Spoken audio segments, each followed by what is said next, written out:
welcome to this week's edition of Hitting the Headlines with me, the Headline Maker Kirk Cooper. This week has been a great week for the podcast. If you listened last week, you'll know that I am aiming to keep my job here on the Scottish Wrestling Network by getting 300 listeners by the time night 2 of WrestleMania comes around. And we've made a good start to that so far. Last week's edition with Diamond Craig DL and the Huntsman Eli Fox has amassed over 55 listens so far across all channels. So I'm doing well on that. So thanks everyone for listening to that. And at the end of this week's episode, there's going to be a wee thank you that I've lined up for you to say thanks for listening and for keeping me on the network if I can achieve that 300. But without further ado, I'll get on to this week's guest now. This week is a big week for wrestling in the UK. ICW are going to be having one of the first post-lockdown pay-per-views, or events rather, in ICW Barred, and we've got one of the stars of that show on today, Miss Molly Spartan, and she's going to be joined by the inimitable, the dazzling Bobbi Diamond. So I'm just going to get the two of them onto the chat now. So they should be coming through loud and clear any second. So there we have Bobbi Diamond. Bobbi, how are you? How's lockdown been today? Right, mate. I'm not too shabby at all. Thanks for joining us this week. I'm looking forward to seeing what you've got to say about the biggest and best news in wrestling headlines. And we're also going to be joined this week by Molly Spartan. Molly, how are you? I'm good. I can't see me though, so I don't know what I've done. Ah, right. It's just showing that your camera's off. There we are. There we go. Lovely to see you, Molly. How are you today? I'm good. I'm out of breath currently because I've had the window cleaner and the postman and everybody in their dug chatting on my door just as I was trying to sort this. It's always the way, isn't it? Always the way. So just introducing there, Molly, Bobbi, Molly. I don't know if you've met before. But the two of you are going to be helping me today break down the biggest headlines in wrestling this week. And Molly, you are actually involved in one of those biggest headlines, thanks to the upcoming ICW Barred pay-per-view. So the first headline that I have for us to discuss today is Spartans locked up in lockdown. ICW Barred hits the WWE network this weekend, and with Molly here stepping foot inside the sadistic steel structure, what can we expect from this unique Glasgow-based event? I mean, it's a very Glaswegian first, basically. It's kind of like our first pay-per-view on the network that's not in front of a crowd. So that itself is very unique. But yeah, like, expected to still be very ICW, because let's be honest, we've not really held back on being ICW, even though we're on the WWE network. And the fact that we've got things like Peacock as well starting, there is a good chance that I'll end up on something like that. So it's actually astronomical in size, but to the UK, it's still obviously in the WWE network, but it could be moving over to Peacock, which is insane to actually think about, pardon the pun. It is mad, and that was one of the first questions I was going to ask you, Molly. Like, with that WWE affiliation that ICW now firmly has, how have the locker room at ICW, how have they been reacting to that kind of exposure? It's good, but it's a different locker room. It's a totally different experience, because it's not like any other show you've ever been to, because quite frankly, you don't really see anybody. The way it's done is it's done much like how NXT UK is doing it, where the matches are coming in and out. So I've not actually seen many of the talent over the period, apart from female talent, because of how it's all been working. So there's never a cross section. So it is unique in itself, and it has its good elements, but it also at the same time it has very odd and quite jarring elements to it as well, and trying to learn how to essentially direct everything to a camera, because that's where the audience is now. It's at home, sitting locked up in their house, rather than being round the ring where you'd normally put all your energy to. Well, that's, a good point there, putting all your energy into it. And I know, Bobby, you like myself, we've been chomping at the bit to get back to wrestling. Obviously, you've been lucky enough, Molly, that you've had the ICW opportunities over the last wee while. But Bobby, how much are you missing being in the ring at the minute? Oh, it's shocking. Do you know what I mean? It's terrible. You have this norm of you get into the routine of training so much, and then you give the set goal to work toward. Well, some of us do, not everybody, Chris. All right. Just because you've got more experience than me. No, last year would have been my year, Bobby. Last year would have been my year. That's what everybody says. Well, but anyway, Bobby, all right, get a break. But what I was going to say to you there, Molly, was obviously with Barred coming up, it's a cage match. It's one of the most intense types of matches that you can be involved in. How are you anticipating that going down when you don't have the fans at ringside to feed off of for that? Because I know that the fans, from my limited experience of being in the ring, you feed off that. That's part of the adrenaline rush that you get from being a wrestler. When you combine that with the danger and all the other elements surrounded in a cage match, how's it differed? Or how do you believe it will be different for you?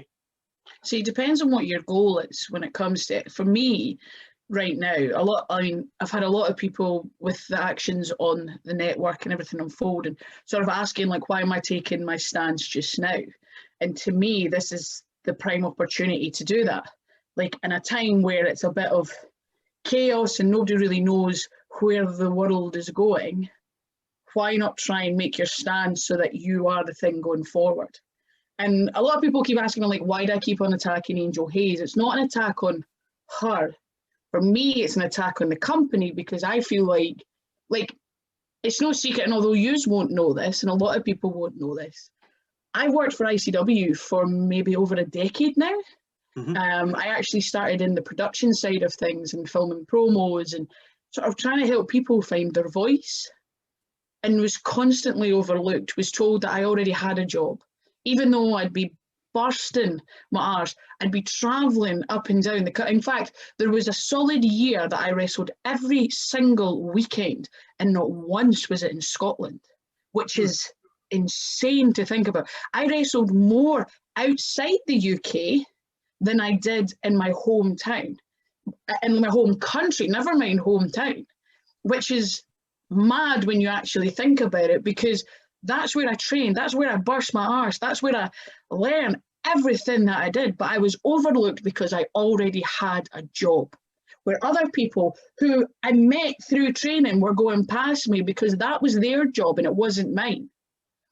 But right now, like, I've had enough. Like, I'm trying to keep my cool, because you have been nice enough to host me on this, but people think this is going to be personal, and it's not just going to be Angel Hayze, it's everybody. And to the individuals, this is nothing to do with you. This is a change, this is a revolution to change things for the women's division in ICW. And if I have to start with Angel Hayze and it has to be in that cage, then it will. For me right now, the major thing that's really grinding my gears is the fact that that vacant women's championship is not on the line in that cage. And I really want to know why. Is it because you know the outcome? Is it because you know the inevitable is going to happen? And one day I'm going to stand in that ring with that championship in my hand, and there is no chance then you are getting rid of me. You've tried to overlook me. You've tried to cast me aside for years, but enough's enough. And let's be honest, you're going to be damn lucky if I don't set that championship on fire when I eventually get it. I think fire's the operative word there, Molly. You know, you said about, you know, being gracious enough to come on. I'm glad you're letting this out on here. You can tell how much Barred means to you. And from watching ICW Fight Club on the network last weekend, the beatdown that you gave on Angel, you were vicious, you were calculated with it, coming in during a match with Emily Hayden there as well. And there was something. No, she interrupted a match. Last week, she started that. She interrupted the match between Ellie Armstrong and Emily Hayden because Emily was about when I did what I did the previous week. She started that last week, not me. So that the build is there. The build is definitely there. And one of the things that you mentioned in the ring the other day there was about, you know, you don't cage an animal. You're the she-wolf of ICW, but you don't cage an animal. Is that gonna make you even more vicious, even more calculated in the way that you approach the match, or is it just going to be a straight up beating that you're going to deliver? I mean, to me, I see it as an advantage. Not only can I decimate you without a cage, can you imagine what I'm going to do when there's steel cage surrounding the ring? Like, I'm just going to use that to my advantage. When it comes to a power structure, me over Angel Hayze, she's a wee lassie in comparison to me. So there's no chance she's going to be able to manhandle me into a cage, but by God, yeah, that's going to be easy for me. So for me, it's an advantage. For me, it's essentially aligning the ring with a weapon. Awesome. And as well as your match with Angel Hayze, you've also got DCT taking on Jason Reed. The tag belts are on the line at the event as well, between the 9-9 and Krieger and Looking Sharp. And what's the other match that's on there? Kez Evans and Craig Anthony as well. You know, these You've are got guys. BT Gunn and Leighton Buzzard as well. Oh, I missed that one out. That should be a feisty one. BT Gunn, he was over here a couple of years ago for the show you were on, Bobby, wasn't he? At the Willie Park Hotel, one of the, what was it, the Paul London show? Yeah, it was the Paul London show he was over for. I think it was BT and Casey, I think. Yes. Yeah, BT and Casey came over. It's all it Martin. Seems like so long ago, doesn't it? It's all merged into one for me. I can't tell the difference anymore. It's been an absolute time of it for us over here in Northern Ireland with the wrestling over the last couple of years. But we're hoping that, you know, with lockdown being restricted and whatnot, we'll be able to get back at it soon enough. And, you know, have you ever been over here in Belfast or anywhere else around Ireland for any matches, Molly? Not for any matches yet. I've been over plenty, and I've been over with Inside the Ropes tours. Mm-hmm. So I've weirdly ended up, I have fans in Northern Ireland that are constantly messaging me asking when I'm coming over, but there was sort of talks, but then the world went on fire, so it kind of halted. But hopefully once the world is extinguished, then we might be able to get something sorted. Well, I know that we'd be glad at Titanic Wrestling to have you over. That's the company that myself and Bobby are mostly affiliated with at the moment. And Bobby, he is probably our go-to guy for the likes of our intergender matches that we have. Bobby took quite a pasting of Aisha Raymond at one of the last shows at the end of 2019. And I know that she thoroughly enjoyed coming over here. And the experience of wrestling in Northern Ireland in front of our fans is a wee bit different. Yes. Can I ask, do you enjoy reminding Bobby that each and every week? Thank you. Thank you, Molly. Thank you. Because I can see the slight joy in your eyes when you said that. Like, just because you're swigging Iron Brew doesn't mean I'm on side. Oh, no, not at all. It just that's my remedy. I've been feeling rough all week. But myself and Bobby, we've got a wee bit of a fractious relationship, to say the least. And I'm sure that once we are able to get back in the ring and whatnot, have a relationship, I'll stop. We do not have a relationship. I'll stop, my love. See, this is what I'm dealing with, Molly. This is what I'm dealing with. But anyway, we'll put that to the side for now. And we'll move on to the second headline on this week's show, which is Luck Be a Lady Tonight. No sexism intended with that headline. It's just for the pun and everything else here. So with Britt Baker and Thunder Rosa closing tonight, St. Patrick's Day, that's where the luck comes in, themed edition of Dynamite. With this all-female main event lead to lightning striking twice, or even more, with women taking their place at the top of the card on All Elite Wrestling TV shows and pay-per-views going forward. Bobby, I'll come to you on this one first. Are you much of a watcher, or are you up to speed with everything that's been going on in AEW recently? I don't watch AEW. Don't watch it at all. It's not my cup of tea. It's not my thing. Each to their own. But as for the women being on top of the card, absolutely. And so they should be. It has nothing to do with gender. It has never had anything to do with gender. It's not about gender. Just because you're identify as a cis male doesn't guarantee you're going to have a fantastic match in the main event. It has nothing to do with gender. It's about individuals and storytelling. And that's the point. So absolutely, there should be a women's main event. There should be more women's main events going forward in all companies, full stop. And there's no counter argument to it because it's right. No, I'm still on board. There's no more to say. I'm fully on board with that. And one of the points that you made there was about the storytelling. And I think that's something, and again, feel free to disagree with me on this or not, it's something that has maybe lacked in the AEW women's division since it started. There hasn't been any real sort of serious or strong storytelling. But the story that has been playing out over the last few weeks between Britt Baker and Thunder Rosa, that's been the strongest, I think, that they've had it so far. And for the two of them to be taking the main event this evening, I think it's awesome. They've shown consistently over the last few months that they're worthy of it, they're ready for it, and they've been putting on matches that have been a damn sight better than a lot of the maybe the more established males on the AEW roster. Would you be a big watcher of the AEW at the minute, Molly? Yeah, I do watch it pretty much every week. I like to sort of keep an eye on everything because who knows where you might end up. Mm-hmm. I mean, the only thing that kind of bothers me about it is it's classed as an unsanctioned lights out match. Although it's got main event written on it, does that essentially mean there's going to be two main events? Are they going to claim that the last match of AEW is a main event, then it's lights out, then it's another one? So that's the kind of thing where I'm just like, if they do that, that's really going to annoy me because it's just, why not just give them the main event? If you can have an exploding barbed wire death match on your pay-per-view, why on earth can't you just have these ladies go at it?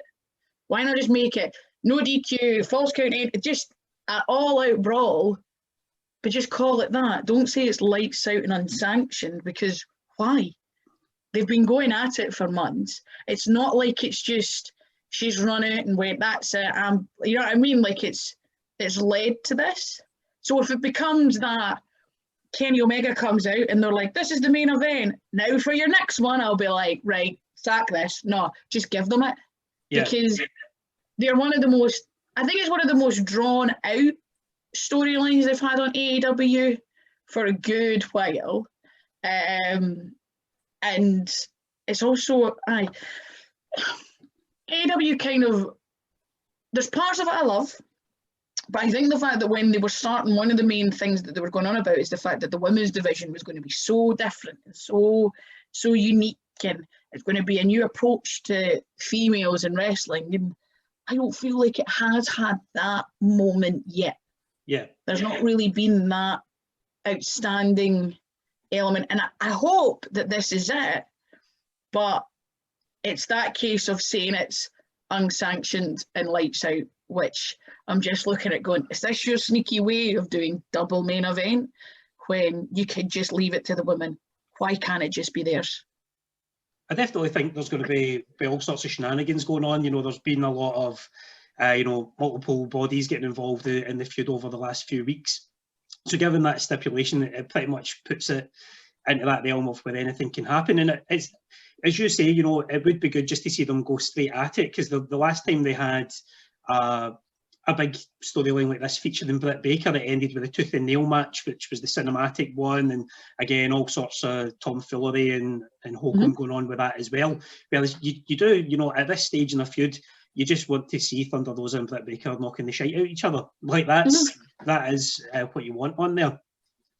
And another thing I was going to mention on the AEW women's side of things, there's been a lot said over the weekend in regards to your man Jim Cornette and his I think of the correct word to use it, he's shithousery I suppose, in regards to Penelope Ford, going on his podcast and basically calling her a slut, and then the repercussions of Miro and Kip Sabian and Penelope and that getting involved in that as well.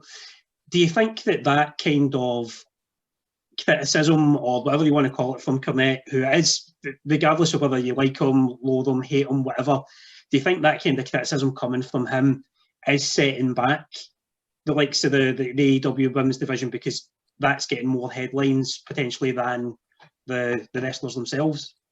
So I understand why Miro and Kip want to defend, especially Kip wants to defend his future wife. And I think they're married. Are they married? Because I don't know I if they think did. they are. If the wedding on that was to cover up the. I think someone told me last night that they got married a couple of days just before the one on TV. Oh, that was Harry and Meghan, Bobby. That was Harry and Meghan. That was last week's news. That's what that was. It's okay, Bobby. It's fine. Okay. It's fine. You just take a deep breath. Just ignore him. It's all right. I'm here. Why I smoke. I'm here. It's fine, hey. It's one of those things where, so personally, in person, I actually get on okay with Jim Cornette. Which is mad to say that I've been on a couple of tours over here, and personally we get on fine. But I think it's because with our approach to things, I've actively said to him, like, I don't agree with you on everything. There's a lot of things that you believe that I am completely opposed to, but I think I can reason with you to why I feel like this and why you feel like that, kind of thing. He's from a generation where you go for the jugular first and then you just clean up the blood, kind of thing. It's a direct hurt you and then, oh, okay. The thing is with Cornette is he knows what he's doing. The problem being is that it's not a problem. It's an understanding why people go for it. But if you just go back at him, it is, of course, it's going to cause headlines because everybody loves a shit stirrer. Let's be honest. Look at your Katie Hopkins and all that sort of thing. He's essentially the Katie Hopkins of professional wrestling. He's going to say things that upset people so that you go and listen to his podcast, because the entire week when he's replied, he keeps saying at the end, tune into my podcast or choose whatever to hear what I actually think. What he said about Penelope Ford was that she was the slutty girlfriend of Kip Sabian, which of course got a reaction. But when Kip and Penelope are going after Jim, saying that other people sleep with his wife and he watches, are you not just doing the same thing to Cornette? Which I understand, I totally get, and it's a reactionary thing, but it is just making people come and read his tweets and understand what is going on. Because in all honesty, I hadn't really seen what had happened, and then you had messaged me, Chris, to say, oh, this is what we're going to discuss, and I was like, what's happened? And then went and looked and read everything up and read an article and things like that and looked into it. And it's that case of like, you are just making it a bigger, not a bigger issue, but I feel like with Cornette, if you really want to shut him up, you need to ignore him. If you want him gone, you need to ignore him, because eventually he's going to say something that does get him cancelled. And it's probably going to be something that is said because somebody didn't react. And he just wanted to make it worse to get a reaction. I don't think it sets things back, because it's not the first time Cornette said something like this. And let's be honest, it's not stopped us getting better and pursuing forward in any realm of female professional wrestling, be it independent or on the major leagues. So Cornette can rabbit away of what he doesn't like and say things that is completely inappropriate and that you'd expect an old grumbling man at a Christmas dinner to say, and you just go, oh, Jesus Christ, just shut him up, will you? Put the telly on. But the problem being is he's got a major audience, a globally listened to podcast, and everybody's just basically waiting for him to say the next horrific offensive thing. And there's going to be his disciples that agree with him on everything that he says, because let's be honest, it's kind of the idea of like your Trumpism and all that jazz, although he's completely against Trump, which I'm cool with.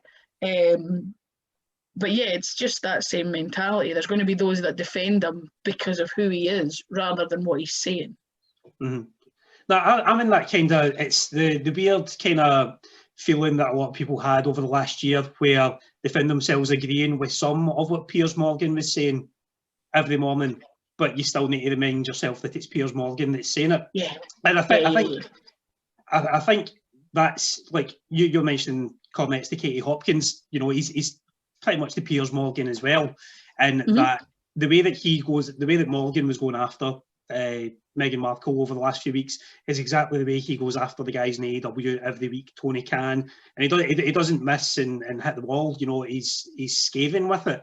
But as you say, it's the whole Eric Bischoff thing. Controversy creates cash, or for him, it creates listens because people tune in for that. I mean, I listen to it because I like to get a guy who's got all that experience. I like to get his opinion on the way that matches are booked or the way that they play out, what moves guys should be using and not, blah, blah, blah, compared to, you know, how it's going ahead. But it's that crassness, it's the vulgarity of it that kind of, it makes you feel a wee bit dirty for listening to it. I mean, do you, Bobby, do you entertain Jim Cornette's views on anything at all? No. Not at all. He came for Peyton Royce about her weight when the wee girl is like a twig. God, no. Absolutely not. But my biggest problem with it is if you're going to read someone, there needs to be an element of truth there. Like if you're going to come for someone and insult them, the best insults have elements of truth.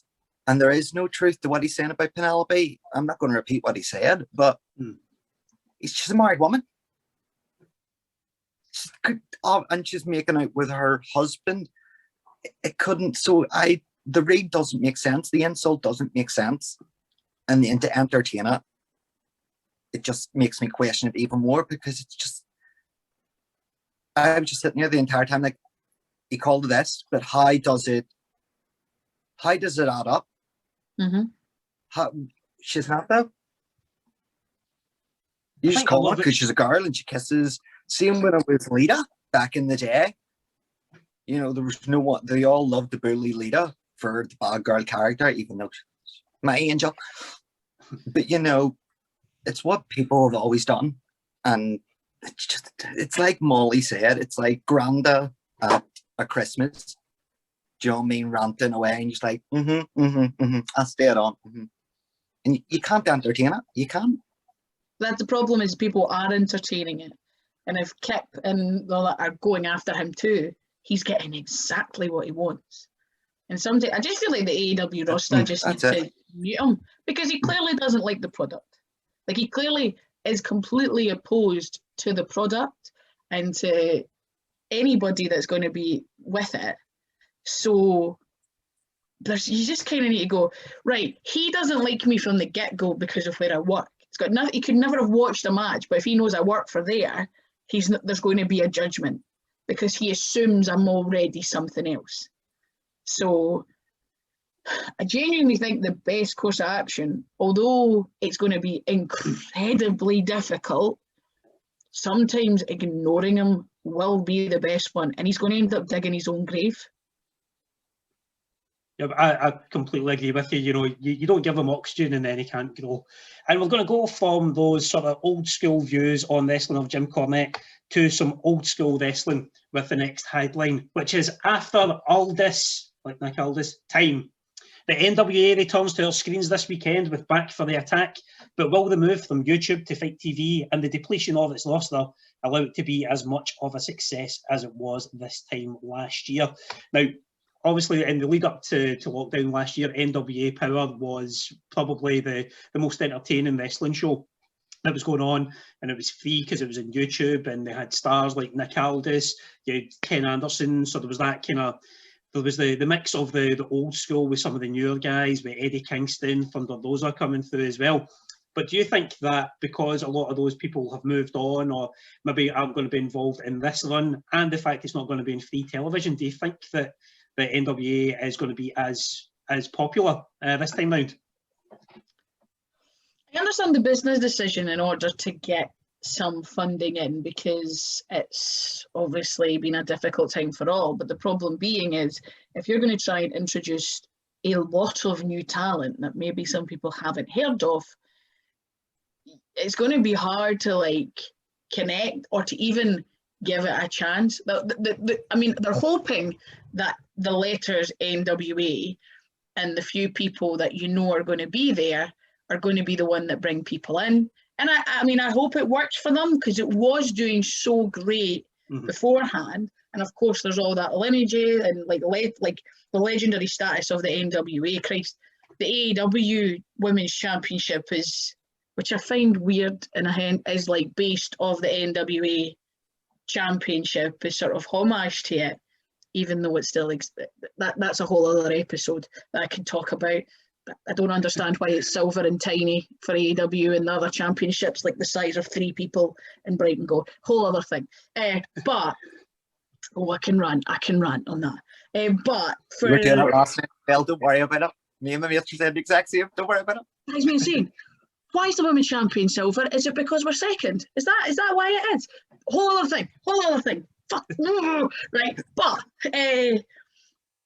I mean, I hope it does well, because it's another place for people to go and sort of showcase their talent. And the more eyes that are on wrestling, it's better for everybody, because then there's a chance that if NWA is doing so great and you're able to book Nick Aldis to come over to your promotion, you might get an extra 200 people in the door, which means you get an extra 200 eyes on your local talent. The hope is that it does do great. You can do independent business with them, because it does seem like WWE are sort of clamping down on who they're going to let out, and then AEW seem to be kind of sort of trying to do the same on certain talents. So hopefully NWA could be, I can see it being in lines with like your ROHs, where it's going to be that way of things, because ROH is also in fight. I hope it goes well, but I kind of wish I knew what was happening on it more than I do. Yeah. I feel like if you've had all this time and I still have no idea what's happening apart from a few talent, which in some very controversial talent getting sort of put on it. Yeah, it's going to be an interesting one. Well, the only thing that I've really seen about it is they've got Chris Masters of Chris Adonis. He's making his NWA debut. I'm assuming that... Oh, in fact, Nick Aldis is defending against Aaron Stevens. He's getting the title shot. I'd assume Serena Deeb is going to be on it as the NWA Women's Champion as well. I'm assuming she's going to be there. But who's she going against? Because that's sort of... There's not... Yeah, it's also... Is it Tyrus? Which is... Although to us it's not a controversial thing, but it's one of those ones I had to ask somebody, like, why is there so many people getting upset? But he's very sort of right wing. I think he's currently in a lawsuit due to allegations made against him. There's a whole host of stuff. There's a whole host of people they've let go during lockdown who have had accusations, who are defending themselves in court right now. But it's very messy, actually. It's muddy waters indeed. Very muddy. On that one. You mentioned there, Molly, about Nick Aldis being the NWA champion and bringing some extra eyes into local promotions. He was over in Belfast a couple of years ago as well. Were you involved in that show, Bobby? Were you on the Aldis show where he get really annoyed at Justy for? I was there. Yep. I was there. That's all that matters. I was there. We don't need to go into any further details. I was there. But, lovely man. But he's not a fan of being compared to a budget supermarket chain, even though his name suggests that he's affiliated with it. Anyway, without further ado, we will get on to the... You absolute dick. What? Only you would draw that conclusion. What? What conclusion? What? That his name is spelled the same? Aldi. Aye. Some people can't write their own material, it's fine. 4/5 of the way, the same name. Anyway, we'll move on to the and finally section on this week's episode. Now, usually I would do a wee advert here for something, but I've got no sponsor this week. But we do have a musical exit we've got a musical way to finish the show, thanks to some footage that was uncovered earlier this morning. So that will be playing us out. By the way, he's going to kill you when you put that out. He's going to kill you, and I can't wait. Look, me and Rocky we've settled our differences. I hope we've settled our differences over the last week. But you know, it's a nice wee way to end it. It's a lovely bit of talent. By the sounds of it, it's going to be the way to end it with you. I can't wait. Can't wait. Like, to me, this sounds like suicide.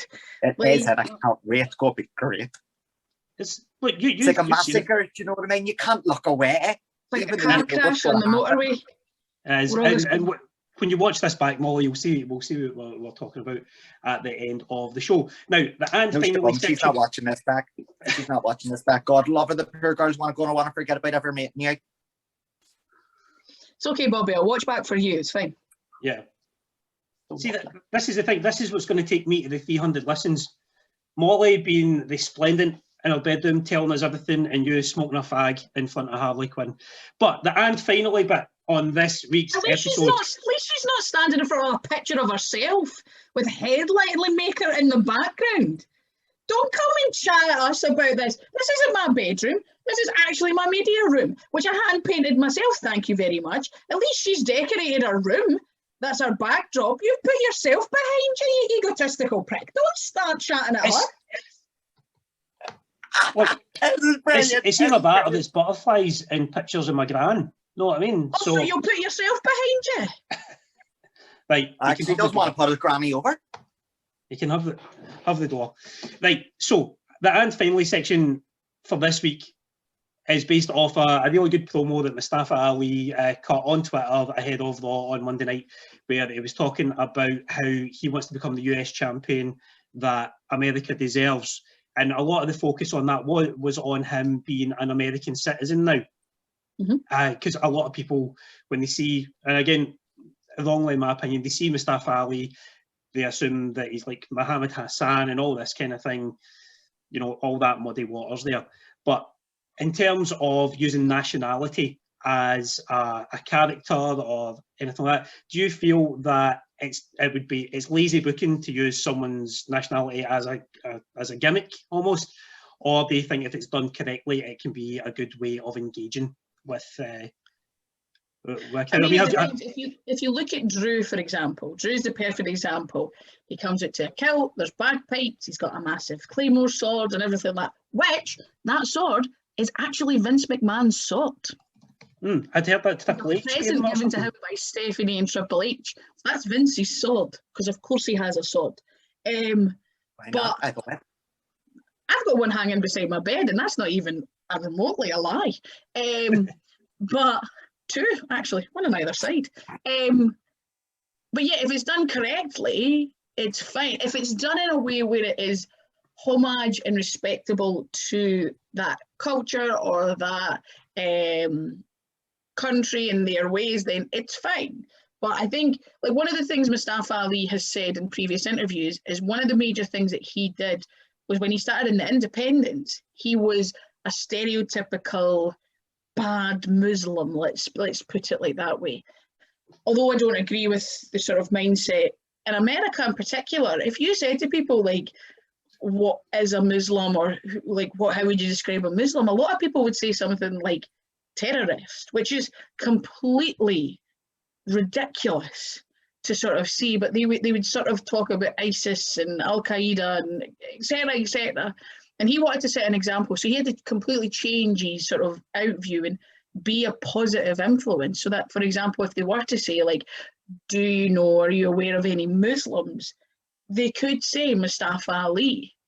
And they can view somebody that looks like Mustafa Ali as not a threat and as somebody who you can approach. So of that way, and I understand now he's got sort of the retribution side of things, but it's always still about identity. It's always been about identity, be it where you are in the card or how you're seen. That seems to sort of be a thing that he really grasps onto. But yeah, like, I think he does a great job. I think he's an incredible talent. He's always cracking on the microphone, no matter what scenario it is, be it you're like, come on, or if it's boo, like, but he's always able to do it in a non-stereotypical way. But the fact that he's using that, he's got his citizenship now, if that like, sort of the way of being the US champion, it's not a bad thing in any way, shape or form. It's actually quite clever to use it. But in retrospect, it's kind of a bit weird as well, because America is this big cooking pot, and it always has prided itself of being the cooking pot of different nations and cultures, etc., etc. So it shouldn't be a big thing that he gets it, because he is a working citizen there. He was a police officer as well. So really, he's probably, like, stereotypically a very American person. If you actually looked at, if you didn't know he was Muslim and there wasn't a picture attached to him, everything that he's done in the past, you'd probably go, man, he's very American. So for him to hold the US championship, to me, would be a great step for, and think about it, for Muslims at home watching it, it'll probably be very sort of, it'll probably be a bigger deal to them than we could ever understand.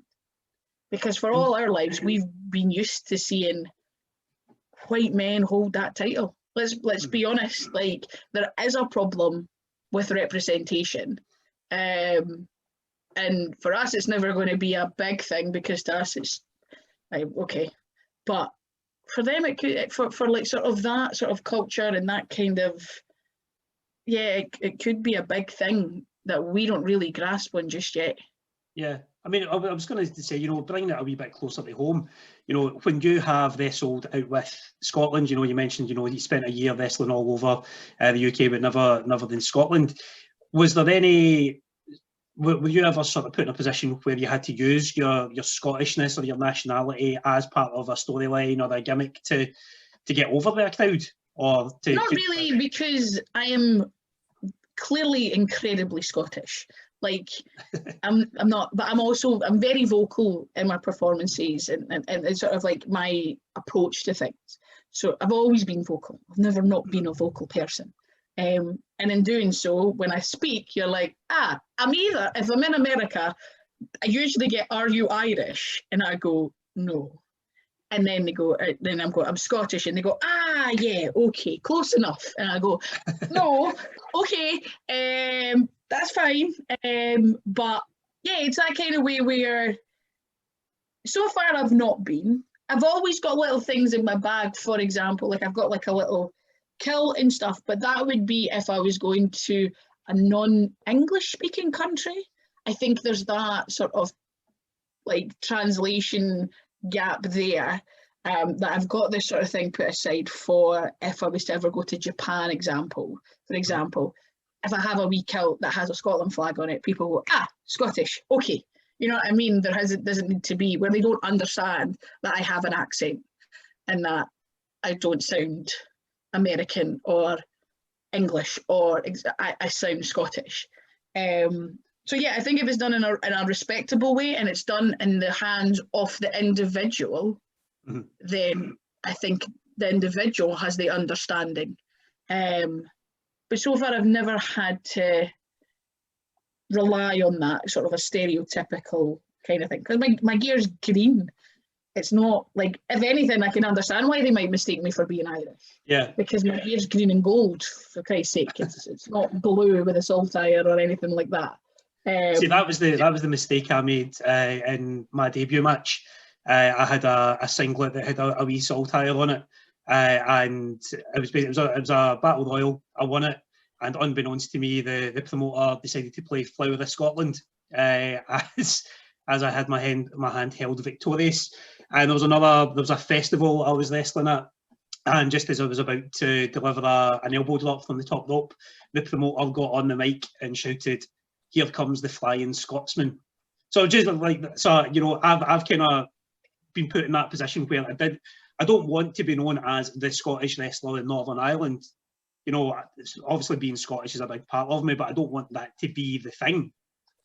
But I was just wondering if that was something. Don't you worry, love, it won't be. Don't you worry, love, it won't be. It won't be.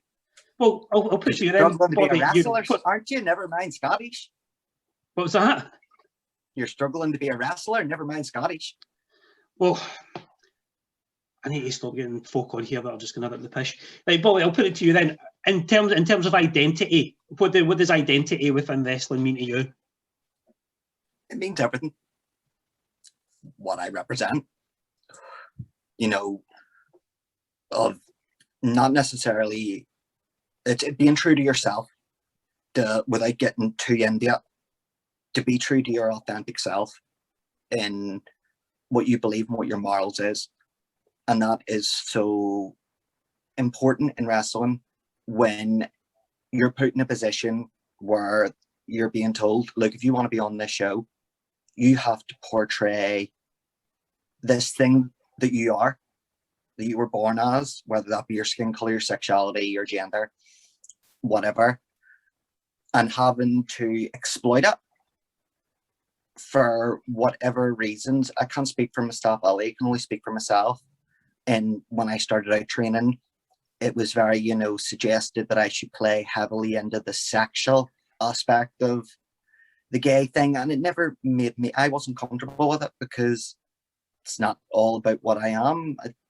I'm a gay man. I don't grind on straight men in everyday life. So why would I do it in the ring? And it's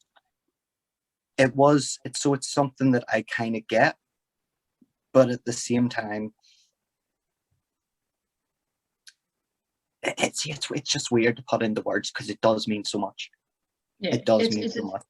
It's a difference between happily paying homage to the place you're from and who you are, compared to exploiting where you're from and who you are. Absolutely. I know from I've been quite lucky with the school that I trained at. There hasn't really, that's not a thing. It focuses on the sort of the talents and the persons and like people's personalities rather than, you know what I mean, their indications. Like I remember there had been one time I was at training and I knew how GPWA, the school that I train at, work is they do it in sort of chunks. So you have like a 6 to 8 week sort of class to see if this is for you. Then you move up a class to get to a certain point. Then you get moved into the main class, which basically once you move up to the main class, it means that you're able to do everything safely. You're not some high-flying superstar, but you're able to be safe in a ring with the majority of everybody. And I remember the classes, this one class had no girls in it at all. One of the boys getting in the ring with me, and I'm going to sort of lock up. He paused, turned to one of the coaches and said, "Is this okay?" And was swiftly met with a slap, quite stiffly, and went, "Right, if you're ever in the ring with me, it's okay. Like, this is not anything to do with gender. I could probably whip your arse, boy." And I remember people that I had been training with for years pause and going, "Oh no, this is going to be bad for him." But it was that way where the thing that annoys me when people talk about that sort of thing, especially when it comes to gender, is the fact that the majority of female wrestlers have done their training with guys, have been in the ring predominantly with guys. There's very few all-female dojos. I know Pro Eve have one and things like that, but that's few and far between in comparison. So the majority of times when I've learned how to lift people and throw people, it's been a guy. It's not been just, let's find a girl. And for a long time when I was training, I was the only girl. And I understand that there's certain promotions that are from schools, and that's why there's sometimes only one women's match on the card, because they only have one female and they need to bring others in. That's not why I attack schools and say, like, oh, you need to have more women's matches on your card. If you're able to do that, great, but I understand sometimes you're not. And it does, it really means that shows should be putting on cards across the board, from WWE all the way down to AEW, on matches that people want to see, rather than let's just only put on one women's match. If 2 women's matches are required for that show, and that shows what needs that, then put it on. Because if the storytelling is going to be richer, because you've got, and people are going to enjoy the show more because there's 2 absolute belt and women's matches and a bunch of guys, then That's what you do. It shouldn't just be like, we can only have one women's match on the card, because that time is past. That time is done. It is dead in the water. If you're talented enough, you should be put on the show because of talent, not just because it's suitable. And I understand there will be some shows that are fully male because they don't have any women, and that's understandable. But yeah, it's for me, it's like, I've worked in a lot of companies, and there's one in particular in Liverpool, TNT, that I work for, and it's now normal for there to be 2-3 women's matches on the card, because those are the matches that are wanting to be seen. It's not just because they feel, oh, we need to. Like, we sort of took a big stance and sort of, like, I approached them with an idea and said to them, look, I have this idea, your women's division is going to grow. And they went, okay. And they went with it, and it's done tremendous. They're going to have an all-women's match. They're going to have an all-women's death match tournament now, coming up, because there is so much female talent now that people want to see it. And people are buying tickets because they're like, hell yeah, deathmatch tournament, cool. It's not, hell yeah, women's deathmatch. There's a deathmatch tournament. Let's go see that. Let's go see some carnage. It just happens that everybody's female in it. Sorry. I get a bit passionate and emotional when it comes to this, because I've never been taught gender roles from a small age. It was never a thing that was taught to me by family or friends. If I could pick that table up, I'll pick the table up if it needs moved. It's not wait for a boy to, no. I remember my mum telling me once that she came and picked me up from nursery, and there was like a moment, they said, and it was because a bunch of boys had told me, oh no, you can't play this game because you're a girl. And I was like, no, I can play this game. It's nothing to do with the fact that, like, I couldn't understand. My brain just went, no, I'm able to play that. What? Like, I never got that it was because I was a girl that was in their head was an issue. Sorry, this has got into a big rant about gender, but also I'm still very Scottish, as you can tell. I'm glad of it. You know, obviously it's St Patrick's Day over here in Northern Ireland, whether you're on the side that celebrates that or not. I'm not too fussed. I'm stuck in the middle. I get a day off work for it, so I'm not too bad. But in terms of using nationality, I think we're in agreement that if it's done right, then it can be a great way to boost a character or boost a gimmick or that kind of thing. So if it's left in the hands of the individual, it's fine. It's when people that try and project stereotypes on somebody who's just walked in the door, you're like, what? No, you don't know where I'm from. You don't know where I've come from, what my background is, if I even care about the fact that I'm Scottish. I do highly, but some people might not. There'll be people that might be embarrassed from where they're from, who are like, no, don't associate me with that. And that's an individual's choice. If it's like Thunder Rosa, for example, is a perfect example. She's clearly very proud of her heritage. And that's great. Let her be proud of her heritage. You're not going to tell her to stop it. But it's left in the hands of the individual rather than the hands of someone who does not really know you. Mm-hmm. Awesome stuff. Well, that's probably about time to wrap it up here. Molly, you have been a fantastic guest, arguably the best guest I've had on, in terms of, just being vibrant and, having proper opinions on stuff. Bobbi, you have been great on here as well today. I know you've maybe not got a word in as much as you would have liked, but, it's been great to have you on. But that falls on you, Chris. That doesn't fall on anybody else. It's the same as it is every single time one of your podcasts comes on. Not that I listen to them, but I have people who listen to them for me and then tell me the take. It's always the same. You ask the most boring, dry questions that somehow rotate back down to you. And it all becomes in about me and my Scottish. Oh, I tried to get booked. Oh, I did this battle royale that no one cares about. The real thing is, Chris, you're terrible at your job, mate. You're shocking at your job. So I'm here. And I'm terrible at my job. I'm terrible at my job. I'm speaking. So the reason I came on the day, because I know how much of an amazing tally Molly is and the opportunity that you have speaking to a star like Molly. So I came here today to do your job for you because I'm taking over, hon. Give me the keys. I'm taking over and I'm going to interview Molly because, quite frankly, you barely asked her a question that's even relevant to her besides ICW.